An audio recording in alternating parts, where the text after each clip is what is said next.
Today we are going to discuss about transport layer. Basically, why do you need transport layer? When you want to transfer the data from one place to other place, we need this transport layer. It builds on the network layer. Basically, this is the end-to-end transmission and reliability also provided by this transport layer. When you see the previous data link layer and transport layer, what is the difference? Data link layer deals with the node to node, whereas the transport layer deals with the end to end. Suppose a passenger wants to travel from Hyderabad to Vijayawada. So one end is Hyderabad, another end is Vijayawada. So one end to another end, the responsibility is given to transport layer. Suppose you want to travel from Hyderabad to Vijayawada, you have to cross several junctions like Warangal. So this Warangal and another junction, if you take suppose Guntur junction, so Warangal to Guntur junction come into the discussion of data link layer. Whereas Hyderabad to Vijayawada, this end to that end, it deals the transport layer. So that is the difference of handling data.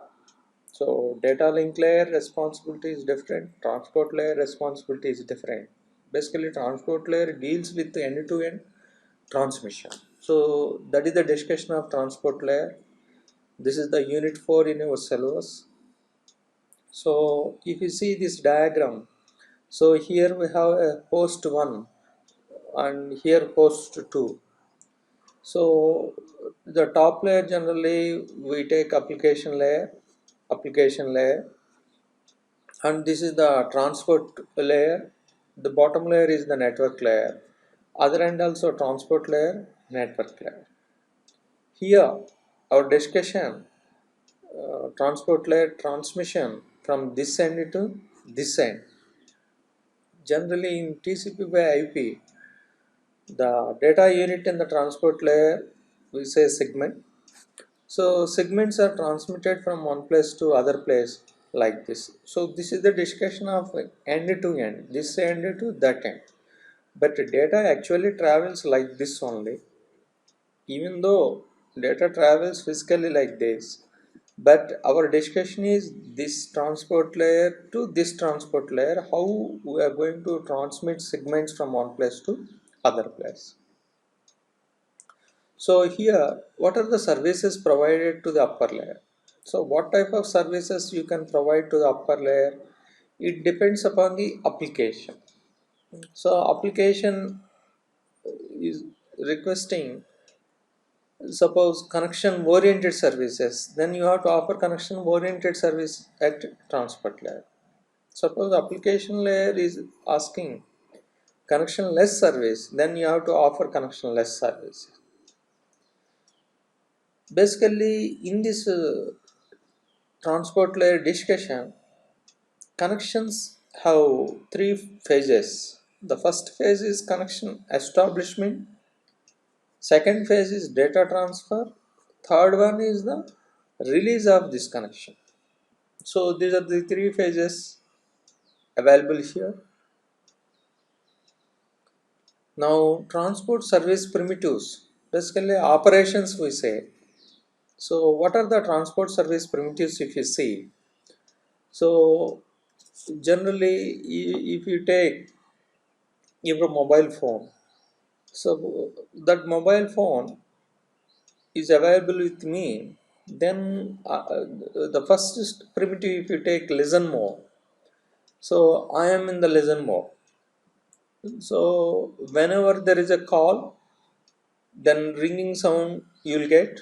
So why? Because you are under listen mode, then you are going to connect that one call. So actively attempting to establish a connection there. Then after establishing connection, you are sending Generally in networks we say data, whereas in mobile phone we say voice. So other end we receive this one, and finally we are going to terminate that connection. The same type of operation what we are doing with the help of cell phone, the same type of operations we do with even transport layer also. So when you see the broad perspective, so data link layer part, the header is frame, network layer part, the header is packet, we say packet header, and transport layer, in the case of OSI we say TPDU, so we say TPDU header. So this is the way we add headers. Actual data is available here. Whatever the data they are taking from upper layer, that is there at a payload, and we are adding headers respectively at a transport layer, at network layer, as well as a data link layer. This is the way we are adding headers. Basically we call this is addition of headers encapsulation, removal of headers at other end, we say decapsulation. Now basically when you want to establish connection from this end to that end, so basically we call technically socket. Basically socket is nothing but creating a new communication endpoint, this endpoint to that endpoint with the help of socket. After that we need a operation called bind, so nothing but attach a local address to a socket, we are binding that one. After that, anyway, already we are familiar with these operations. Listen, generally we are in listen mode.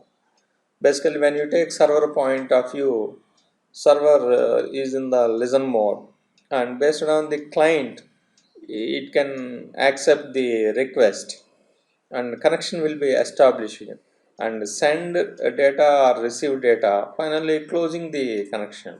So these are the operations when you are talking about end-to-end transmission. So here socket plays a vital role. So what do you mean socket? Basically when you take pair of addresses, IP address and port number, then we can form a socket. So what is this IP address and port number? Basically, IP address, we can reach this particular network, but you cannot reach the process, particular process in the server. Suppose reaching the system is different, reaching the process is different. Nothing but inside server, suppose carrying different activities. So here, yeah, web related services you can access mail related services, you can access some other services like that. So many services are there in this server. So from client point of view, physically you can reach this server with the help of IP address, but you cannot connect to the your required service point, that is the whether app or email or etc. So our interest is to have a connection that is nothing but this end to this end, not this system to this system. System to system you can get with the help of IP address, and this process here and process here. Suppose this client is requesting web and you are going to establish connection with the certain port number, suppose 80, then you can access the web related information. Only with IP address you cannot access this web related information. So the combination what you say, IP address and port number is needed, so that is what you say socket. So now end to end connection is established. Suppose you take client point of view, your interest, you are interested to access the web.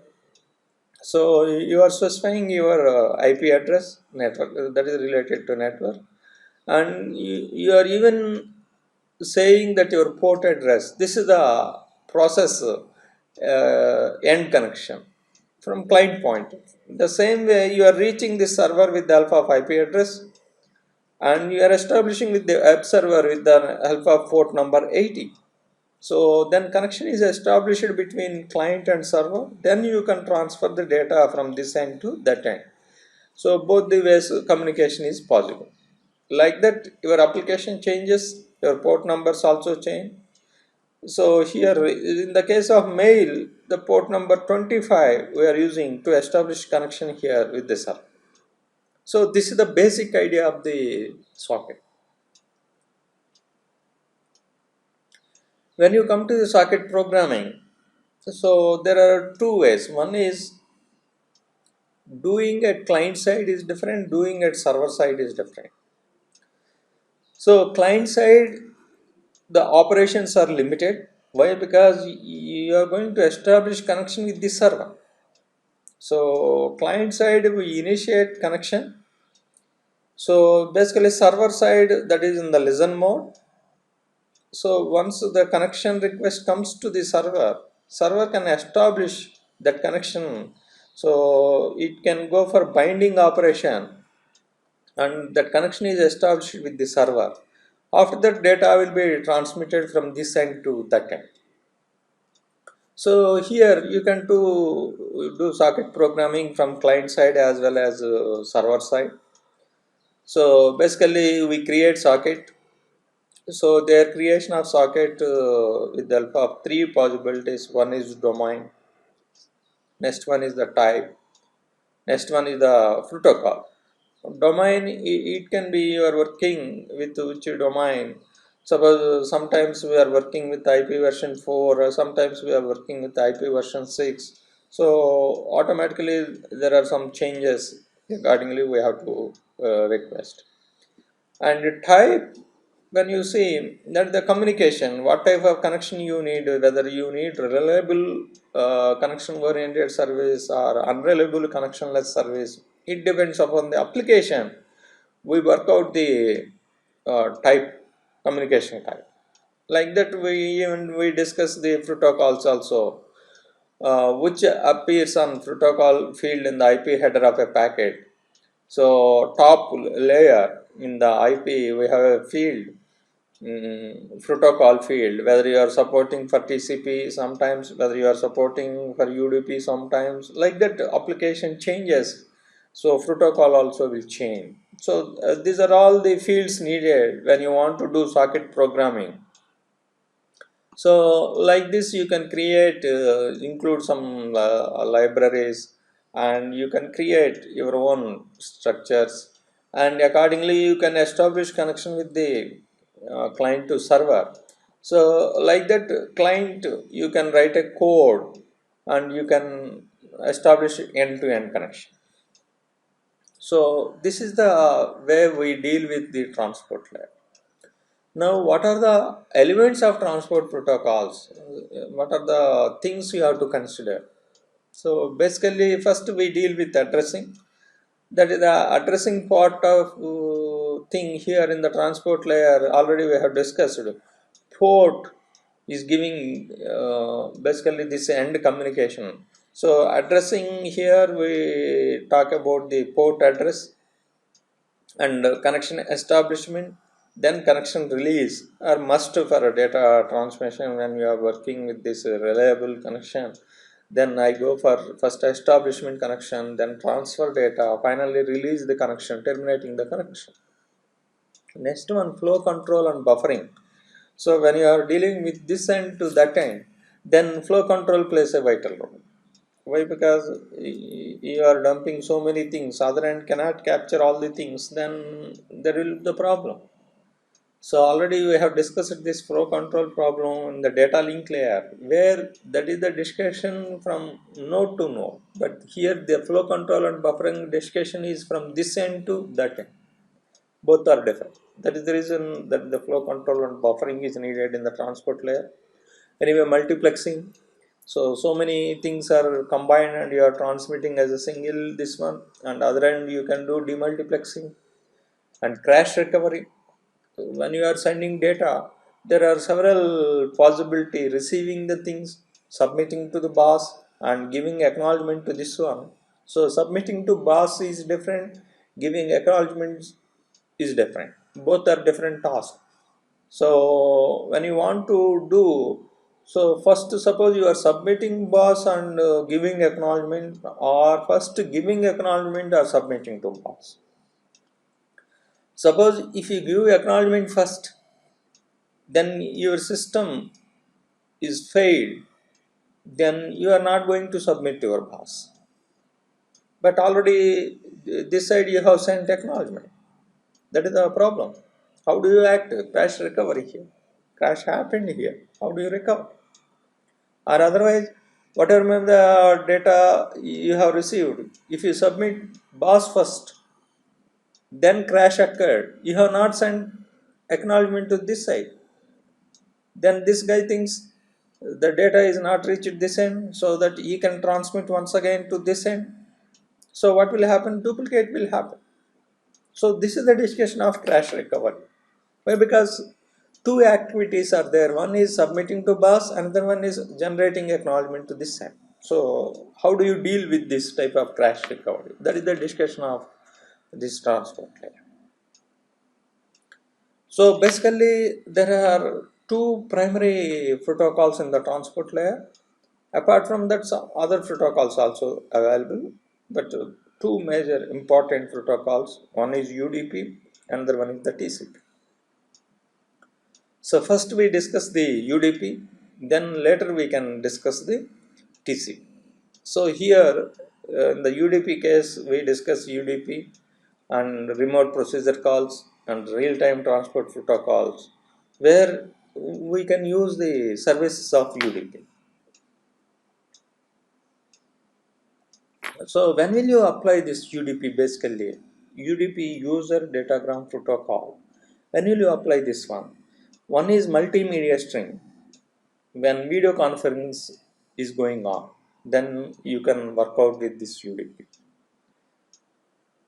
The same way, that is nothing but multimedia streaming operations. There, our requirement video conference, even though losing some frame or frames, it may not affect the overall conversation. So we prefer multimedia streaming with the help of UDP, user datagram protocol. Why? Because this is the connectionless service. And another possibility, suppose you want to access this website www.cnn.com. So when you want to access this one, we are typing at our node this one. Basically, when you talk about the networking point of view, they may not recognize this name. They recognize with the alpha of IP address. So this is IP address is needed. You want to establish connection with this .com. Suppose the .com is available somewhere here.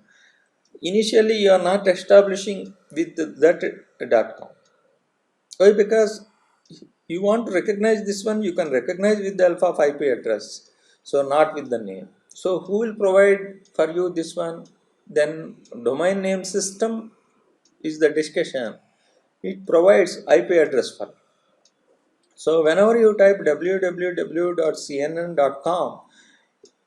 it is reaching this server, nothing but domain server. It maps the name with number, nothing but IP address. That IP address is written to this client.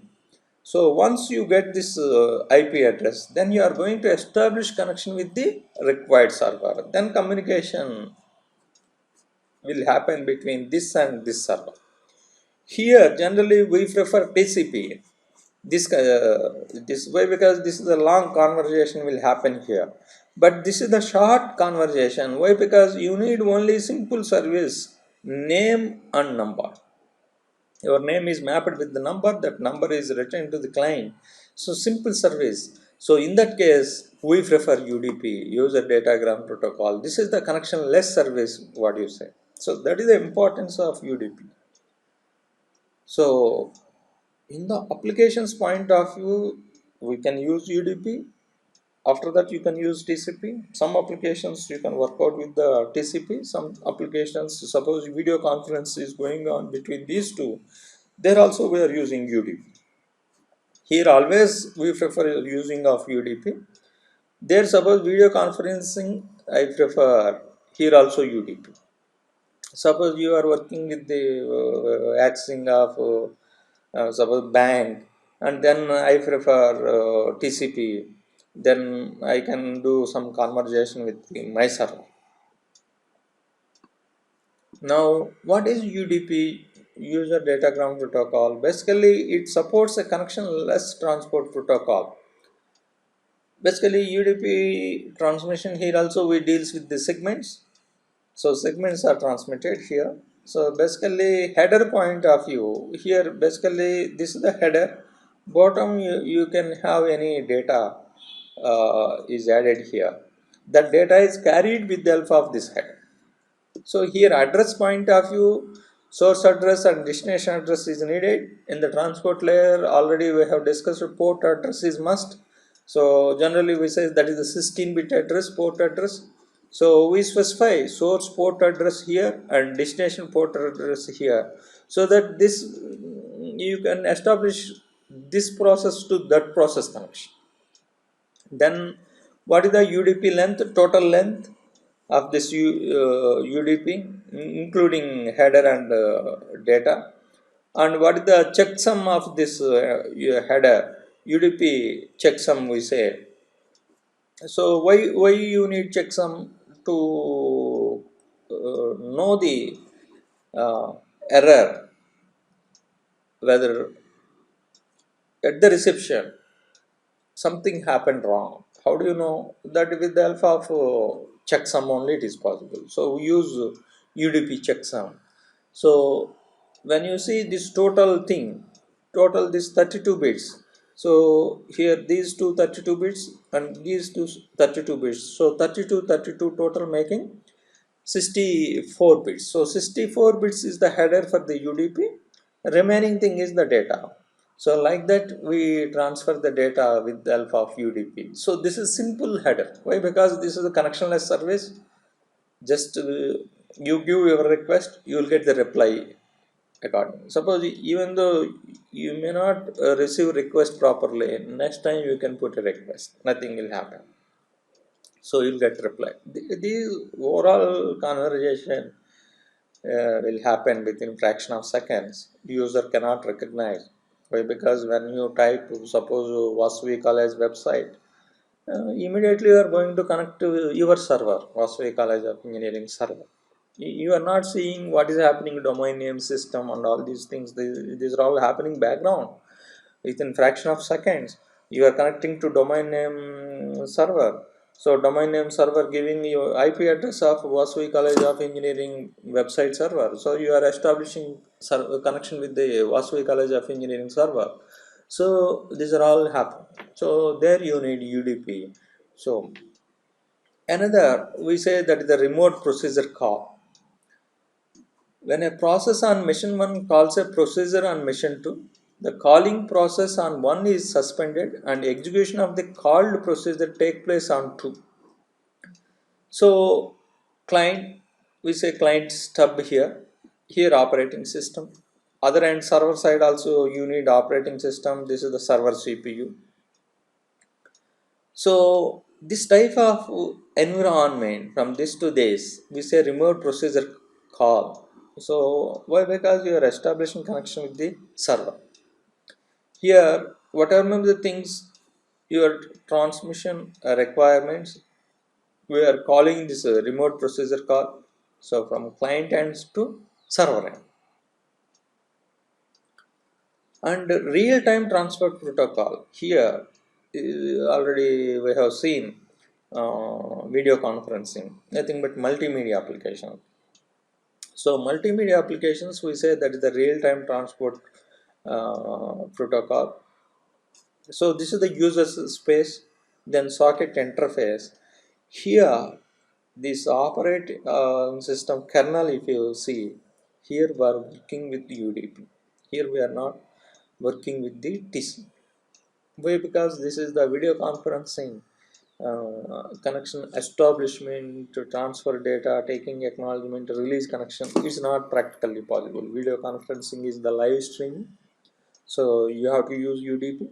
So some frames, even though some loss of certain 1 or 2 frames, nothing will happen. We can understand why, because human beings, we have some intelligence. Even missing of 1 frame, it will not affect the overall conversation. That is the reason we prefer UDP.